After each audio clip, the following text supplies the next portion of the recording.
C'est quoi le sujet de la vidéo ce coup-ci? Bah comme la dernière vidéo, hein, ça va parler de pompes. Encore? Bah ouais, mais il y a encore plein de trucs à dire hein, sur les pompes. Et tu vas parler de la moelle d'art ce coup-ci? La moelle d'art? Bah oui, la pompe moelle d'art.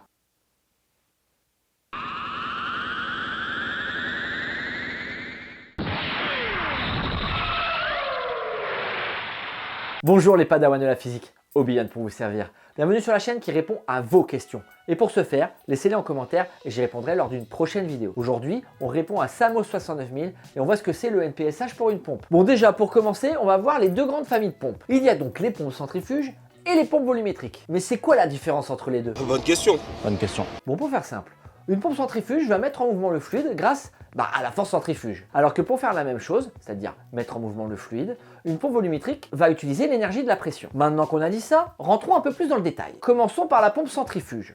Pour comprendre comment elle fonctionne, revoyons un peu ce qu'est la force centrifuge. Mais restons simples si vous voulez bien. Lorsqu'un fluide va être mis en rotation, il va être repoussé à l'opposé de l'axe de rotation. Ça, c'est dû à la force centrifuge. Et maintenant, on va se demander comment utiliser cette force pour mettre en déplacement ce fluide. Eh bien, on va imaginer une roue auquel on va accoupler un moteur électrique. Le moteur électrique va donc faire tourner son arbre qui va faire tourner la roue de la pompe. Il va donc y avoir création d'une dépression au niveau de l'axe de la roue. C'est ce qu'on va appeler l'aspiration. Le fluide va être aspiré par là. Le fluide donc arrive en contact de la roue, ou plus exactement au contact des pales de la roue. Ces pales sont courbées.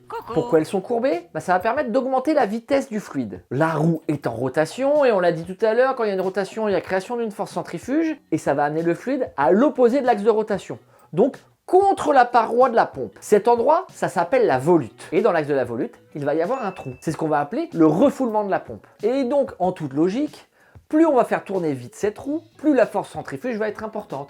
Et plus la force centrifuge va être importante, plus le débit au refoulement de la pompe va être important. Donc voilà, maintenant on comprend en gros comment ça marche une pompe centrifuge. Il nous reste à voir comment fonctionne une pompe volumétrique. Bon déjà, la pompe centrifuge, on comprend pourquoi elle s'appelle comme ça. C'est grâce à la force centrifuge.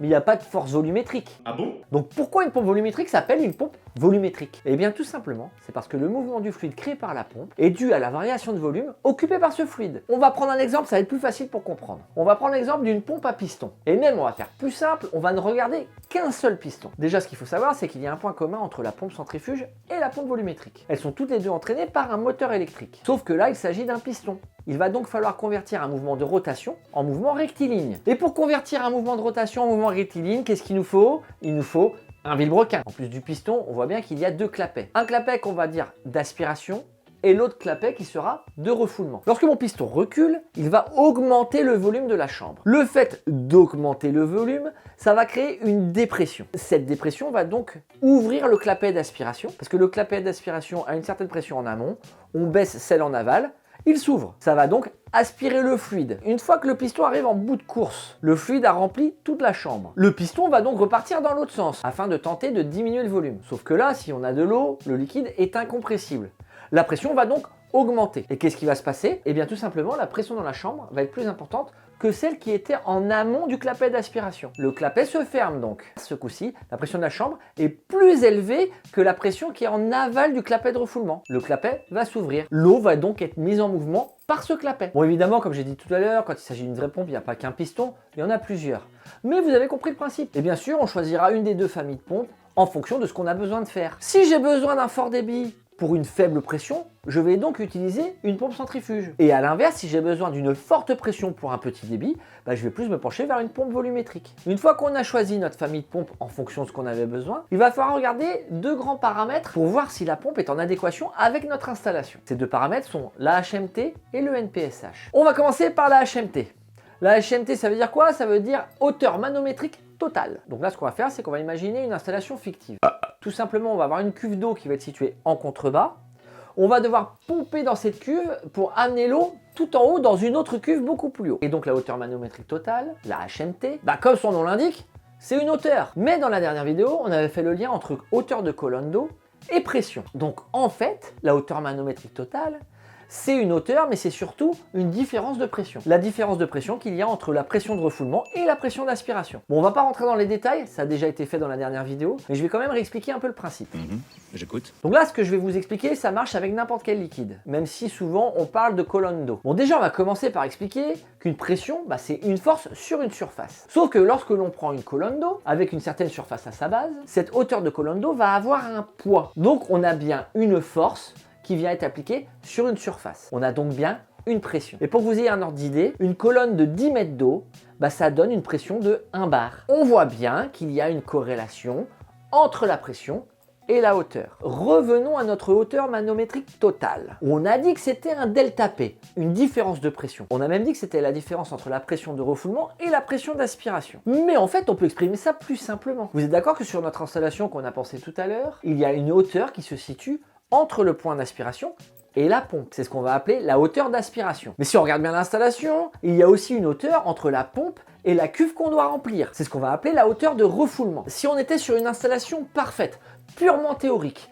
où il n'y avait pas d'imperfection sur les conduits, où il n'y avait pas de vanne, pas de clapet de non-retour, pas de coude, tout est rectiligne, et bien la hauteur manométrique totale, ça serait égal à la hauteur d'aspiration plus la hauteur de refoulement. Sauf qu'on sait bien que dans la vraie vie véritable, c'est pas parfait. Il va y avoir ces imperfections, ces vannes, ces coudes. Il va donc y avoir ce qu'on appelle des pertes en charge. Bah oui, tous ces organes, toutes ces imperfections, en fait, ça va faire perdre de la pression, puisque ça va s'opposer à l'écoulement du fluide. Qui dit perte de pression, dit perte de débit. Qui dit perte de débit, dit perte de hauteur max pour le refoulement de la pompe. C'est pour ça qu'il faut rentrer dans notre calcul les pertes en charge à l'aspiration et les pertes en charge au refoulement. Une fois de plus, c'est simplifié.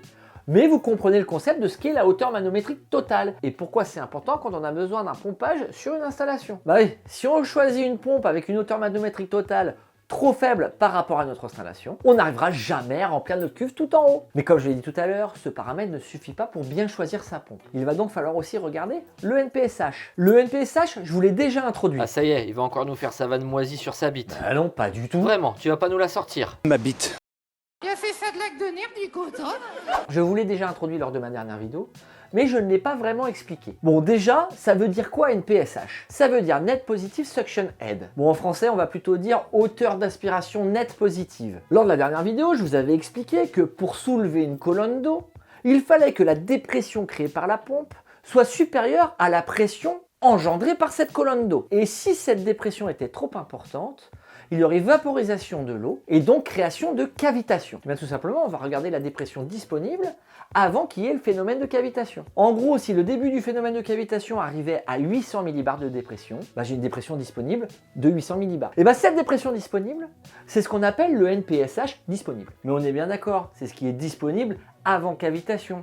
C'est pas la dépression nécessaire pour faire soulever la colonne d'eau. Dans notre exemple, pour la soulever, il faudrait 500 millibars. Mais là, la dépression que je vous ai donnée, c'est uniquement pour soulever la colonne d'eau. Si on veut pouvoir créer un débit grâce à notre pompe, il va donc falloir accélérer cette colonne d'eau. Et qui dit accélération dit création d'une dépression supplémentaire. Et bien sûr, plus on voudra un débit important, plus cette dépression supplémentaire va être aussi importante. Cette dépression supplémentaire, c'est ce qu'on va appeler le NPSH requis.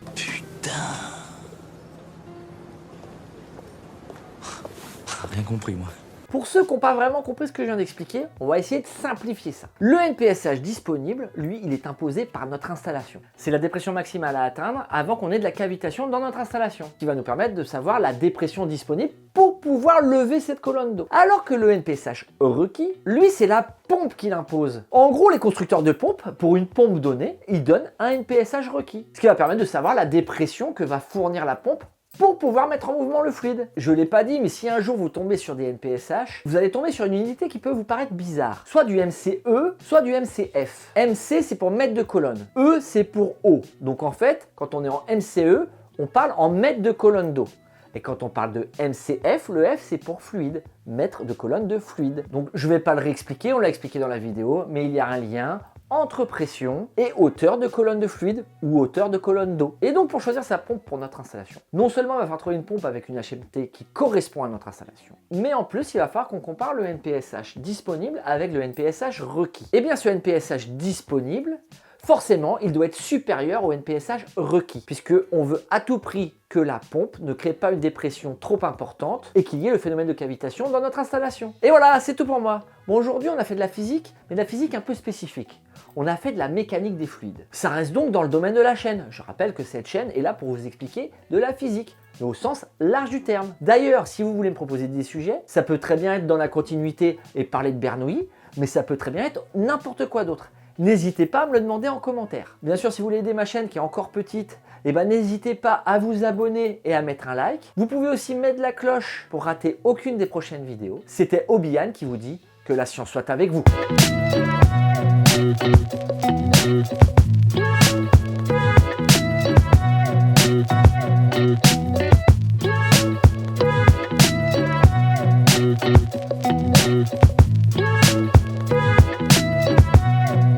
Ça y est, on arrive à la fin.